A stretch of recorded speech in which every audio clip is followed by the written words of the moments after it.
కట్టుకొని అదే పనిగా ప్రతిపక్షాలైతేనేమి మా అధికారంలో అయితేనేమి ఒక వ్యక్తిని క్రియేట్గా చేసి ఆ అబ్బాయి చిన్న అనేటువంటి విలేకరి అనేకమైనటువంటి అనార్థాలకు దారి తీస్తున్నాడు ఊర్లో. ఈరోజు ఈ యొక్క వార్త ఆ అబ్బాయి నాకు తెలియదులే అనుకొని కొన్ని సంఘటనలు ఇక్కడ జరుగుతున్నటువంటి వాస్తవాలన్నిటి కూడా లేనిపోనివి కల్పించి మరి వార్త వాళ్లకు మెసేజ్ పాస్ చేయడం ఇవన్నీ కూడా ఆ యొక్క బ్యూరో దేవేంద్ర అనేటువంటి అబ్బాయి. ఆ అబ్బాయికి ఏమాత్రం కూడా తెలియదు. ఈరోజు స్థానికంగా వార్తా విలేకరు ఉన్నాడు, ఎంతోమంది విలేకరులు ఉన్నారు. ఇక్కడ వార్తని గురించి వాస్తవాలు అవాస్తవాలు తెలుసుకొని రాయాల్సినటువంటి సబ్జెక్ట్ వాళ్ళలో ఉంది. ఈరోజు స్థానికంగా ఉన్నటువంటి వార్తా అమీర్ బాషా మరి ఈరోజు ఉన్నాడు. ఆ అబ్బాయికి మొత్తం తెలుసు ఇక్కడ స్థానికంగా ఎలాంటి స్థాయికి మేము మరి ధర్మంగా ఉన్నామా, గ్రామము శ్రేయస్ కోరుతున్నామా, ప్రజా శ్రేయస్ కోరుతున్నామా అనేటువంటి వాస్తవాలు ఆ అబ్బాయికి తెలుసు. కర్నూలు బ్యూరో నుంచి మరి తప్పుడు వార్తలు రాస్తున్నటువంటి ఎంకరేజ్ చేస్తున్నటువంటి వ్యక్తి ఎవరైతే కూడా చీకటిగా లోపల ఉంటే తెలియదనేటువంటి ఆ గుడ్డిగా ఉన్నారు. కానీ అది ఎవరు మాట్లాడిస్తున్నారు, ఎవరు చేస్తున్నారు అనే దాని మీద ఇది ఈరోజు ఈ యొక్క వార్త గురించి చెప్పడం జరుగుతుంది. ఆ దానికన్నిటిని విషయాన్ని తెలియజేయడం కోసమే మీడియా ముందుకు రావడం జరుగుతూ ఉంది.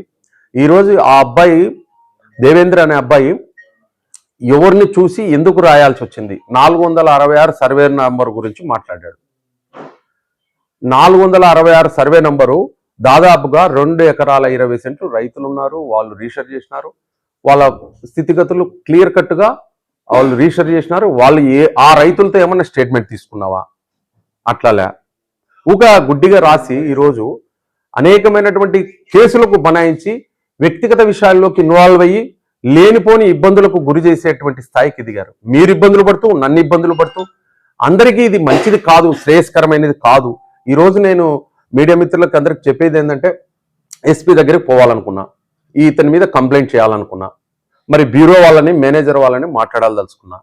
ఇవన్నీ కూడా ఎందుకు చెప్తున్నానంటే మీడియా మిత్రులకు లోకల్గా చాలామంది ఉన్నారు, దాంట్లో వాస్తవం అవాస్తవం వాళ్ళకి అందరికీ తెలుసు. మరి ఏ వార్త రాస్తున్నప్పుడు హెడ్ ఆఫీస్ నుంచి కిందటువంటి మండలానికి అలాట్ చేసినటువంటి విలేకరులతో సమాచారం తీసుకొని దాన్ని రాస్తే దానికి ఒక అర్థం ఉంటుంది. ఈరోజు ఎవరో చెప్పుడు మాటలని వాళ్ళ మాటలు వీళ్ళ మాటలని అవాస్తవమా వాస్తవమా నిధులు స్వాహా అన్నాడు. నిధులు ఎక్కడ స్వాహా? దాదాపుగా 11 ఎకరాలు ఈరోజు జ్యోతిరావు పులే స్కూల్కి నేను శాంక్షన్ చేయించాను. రైతులు ఉన్నారు, దాదాపుగా 4 ఎకరాల రైతులకు స్వయంగా డబ్బులు కట్టి నేను ఆ యొక్క జ్యోతిరావు స్కూల్కి నేనిస్తే ఈరోజు ఆ స్కూల్లో ఆ చైర్మన్ ఎవరైతే ఉన్నారో ఆ అబ్బాయి కూడా నా దగ్గరనే ఉన్నాడు. మరి ఆ చైర్మన్ని ప్రిన్సిపల్ స్వయంగా నాకు పర్సెంటేజ్ ఇవ్వాలనేటువంటి ఆలోచన, ఎంత ఆయన పర్సెంటేజ్ ఇవ్వాలని చైర్మన్ని అడగడం ఆయన విజ్ఞప్తికి వదిలేస్తున్నా. ఆయన చేసే తప్పులు అట్లా ఇట్లా కాకుండా ఏసీపీ వాళ్ళలో 22 ఆయిల్ ప్యాకెట్లు దొరికితే దాదాపుగా 2 కేజీల చికెన్ తీసుకపోతే ఫ్రూట్స్ తీసుకుపోతే పిల్లలవి, మరి ఆ అమ్మాయిని ఎవరు అడిగేతులేరు. చైర్మన్ అడిగితే చైర్మన్ ఎన్నికల జ్ఞానేశ్వర్ గౌడ్ ఉన్నాడండి. చైర్మన్ ఎందుకుంటాడు? స్కూల్ డెవలప్మెంట్ కోసం ఉంటాడు. వాస్తవాలు అవాస్తవాలు తెలుసుకొని మాట్లాడాలి. ఊగా మాట్లాడుకోకుండా ఆ అమ్మాయి తప్పు చేసి జేసీ గారి దగ్గర కంప్లైంట్ చేసి నాకు భయం ఉంది అది ఉంది అని చెప్తే, ఈరోజు కస్తూర్బా స్కూల్ ఉంది, ఆ అమ్మాయి ఉంది, ఆ స్కూల్ టీచర్లు ఉన్నారు, మాతో ఎంత అన్యూన్యతతో ఒక సోదర భావంతో నాతో ఎంతో డెవలప్మెంట్ గురించి ఆ స్కూళ్ళ యొక్క అభివృద్ధి కొరకు నాతో డిస్కస్ చేస్తారు. అదే గర్ల్స్ హై స్కూల్ హెచ్ఎం గారు ఉన్నారు, టీచర్లు ఉన్నారు, వాళ్ళందరూ కూడా నాతో ఎంతో అన్యూన్యతతో ఒక సోదరి భావాలతో మేము పనిచేసుకుంటా ముందరపోతా ఉంటే, ఈ అమ్మాయికి ఏమాత్రము చైర్మన్ తో అనుకోగా లేకుండా గవర్నమెంట్ల నుంచి డిప్యుటేషన్ మీద బాయ్స్ స్కూల్లో ఉంటూ ఆయన ఈరోజు వెల్దుర్తిలో డిప్యుటేషన్ తో వచ్చి అనేకమైన అనార్థాలు దారితీస్తుంది. ఆ అమ్మాయికి ఏం తెలిసి వాస్తవం మాట్లాడుతుంది? ఈరోజు ఒక భర్త స్వామీజీ గురూజీ పూజలు పునస్కారాలని చెప్పేసి భయభ్రాంతులకు గురి చేసుకుంటూ అందరినీ ఈరోజు ఆ అమ్మాయి పై జేసీ కంప్లైంట్ చేస్తుంది. ఈరోజు మేము జేసీ గారికి ఇవ్వాలనుకున్నాం, ఎస్పీ గారికి ఇవ్వాలనుకున్నాం. టోటల్ గా అమ్మాయి చేస్తున్నటువంటి అరాచకాల గురించి ఆల్రెడీ ట్రాన్స్ఫర్ అయిపోయిన అమ్మాయి మళ్ళీ వచ్చిందంటే ఎలాంటి స్థాయిలో ఉందో ఆ అమ్మాయి పవర్ ఏందో, ఆ అమ్మాయి మనీ పవర్ ఏందో, ఎవరెవరికి అధికారుల్ని ఒత్తపరుచుకొని మాట్లాడుకున్న వాస్తవాలు ఈరోజు మీ ముందర తెలియజేస్తా ఉన్నా. ఈరోజు ఏసీపీ దొరికితే ఏసీపీ వాళ్ళకే వాళ్ళనే ఏమాత్రం ఇన్ఫర్మేషన్ లేకుండా చెప్పదలుచుకుందంటే ఈరోజు ఏ స్థాయికి ఉంది ఆ అమ్మాయి తప్పు చేసి కొంతమంది తప్పుడు చిన్న అనేటువంటి వ్యక్తులతో మరి ప్రోత్సాహం చేసుకుంటా ఆ అమ్మాయి లేనిపోని ఇబ్బందులు పెట్టుకుంటా ఈ గ్రామంలో కక్షలు కార్పణ్యాలు దారి తీసిందంటే ఒక చిన్న తప్ప ఎవ్వరు ఉండరండి. ఆ చిన్నకి ఏదైనా అనుకోకుండా జరిగితే కూడా దాన్ని కూడా మా మీదకి బదలాయించడం జరుగుతూ ఉంటది. ఎందుకంటే వాస్తవాలు తెలుసుకోవాలి. ఆ చిన్న ఎంత దూరం పోతుంది. ఈరోజు మరి దేవేంద్ర అనే అబ్బాయి ఎందుకు రాసుకున్నాడు? ఆ అబ్బాయికి ఏదైనా అనుకోకుండా ఏదైనా యాక్సిడెంటల్ గా జరిగింది అనుకో, ప్రమాదవశాత్తు ఈరోజు ఎవరు వార్త రాసింటే ఆయన్నే చేసినాడు అనేటువంటి ఆరోపణలు కూడా రాబడతాయి. కనుక ఇవన్నీ వాస్తవం మంచిది కాదు.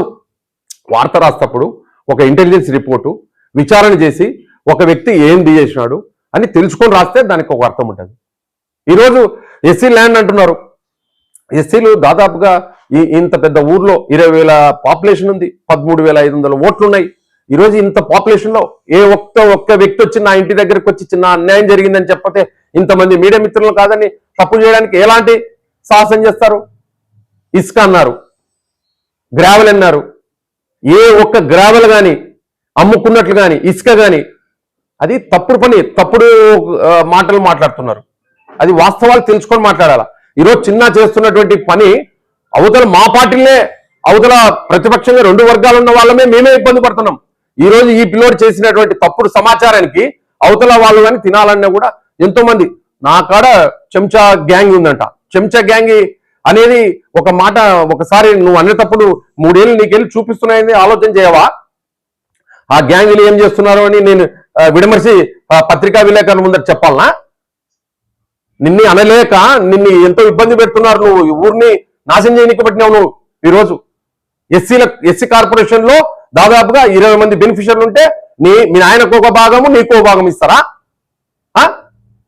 నీకు మీ నాయనకు ఒక భాగం ఇచ్చి దళితుల్ని మోసం చేసుకుంటూ ఊర్లో ధనికులతో అనేకమైనటువంటి లంచాలకు పాల్పడి నువ్వు జరుగుతున్నటువంటి స్థలాలు పసుల షెడ్ ఈరోజు ఊరు పసులు ఆగుతున్నటువంటి స్థలాన్ని ఆక్యుపై చేస్తే ఎంత లంచం తీసుకుంటున్నావు నువ్వు వాళ్ళతో? ఆంధ్ర బ్యాంక్ పక్కన 12 సెంట్లు గ్రామానికి సంబంధించినటువంటి లెట్టిన్ ఉంటే అది కబ్జా చేస్తే దాన్ని మాట్లాడడానికి లేదు. కానీ ఈరోజు వాళ్ళు అందుకే నన్ను తడుకోవద్దండి. తడుకొని ప్రతిపక్ష పార్టీలకు వాళ్ళు ఎవరెవరు ఏమేమి చెప్తున్నారు, ఏం కథ. ఈరోజు జీతాలు 20 మంది ఎస్సీలకు ఇవ్వకపోతే వైఎస్ఆర్ పార్టీతో మాట్లాడతాడు. చిన్న మాట్లాడి జీతాలు ఇవ్వద్దండి అని చెప్తాడు. ఎంతవరకు ఇది సమంజసం? ఇది అర్థం కావటం ఆ పిల్లోనికి తారాస్థాయికి. నువ్వు ఉండేది టీడీపీలో చైర్మన్ గా బాయ్స్ హై స్కూల్ చైర్మన్ ఉండవు. మొన్న డిఓ ఫోన్ చేసి అర్జీ పెట్టి ఈ గ్రౌండ్ లో ఫంక్షన్ జరగకూడదు, ఈ గ్రౌండ్ లో రూమ్ లో అరటి పనులు పెట్టకూడదు. ఏంది నువ్వు చేసే పని? ఒక పని చేసేటప్పుడు ఆలోచన చేయాలా. అరే నేను ఆ పార్టీలో ఉన్నా, నేను ఎక్కడున్నా, నువ్వేం చేస్తున్నావు? ఇది నీ తెలియని అమాయకత్వం అలా నువ్వు ఏం నెత్తి మీదకి తెచ్చిపెట్టుకుంటున్నావు. నువ్వు తెప్పించుకునేది కాక మమ్మల్ని అంతకులు చేస్తున్నావు. ఇది ఏమన్నా జరగకూడదు, ఏదైనా జరిగితే కూడా ఎవడు బాధ్యుడు దీనికి? ఊరు ప్రశాంతంగా ఉంది, లేని కక్షలకు దారి తీస్తున్నావు. నువ్వు యా స్థాయికి పోయేది కూడా తెలియటం లేదు నీకు.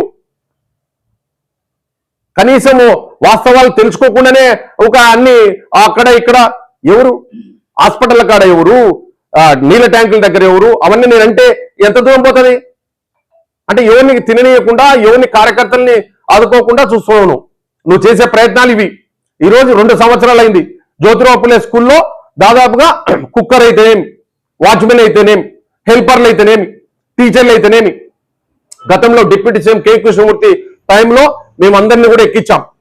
24 గంటల్లో వైఎస్ఆర్ కాంగ్రెస్ వస్తే ఆ వైఎస్ఆర్ గవర్నమెంట్ వచ్చిన వెంటనే 24 గంటల్లో తీసేసినారు అందరినీ. ఈ రోజు 2 సంవత్సరాలు అయింది, ఒక్కరిని కూడా ముట్టుకోలేదు. అంటే మా నిజాయితీ ఎట్లా ఉంటుంది అనేది ఒక్కసారి ఆలోచన చేయాలి.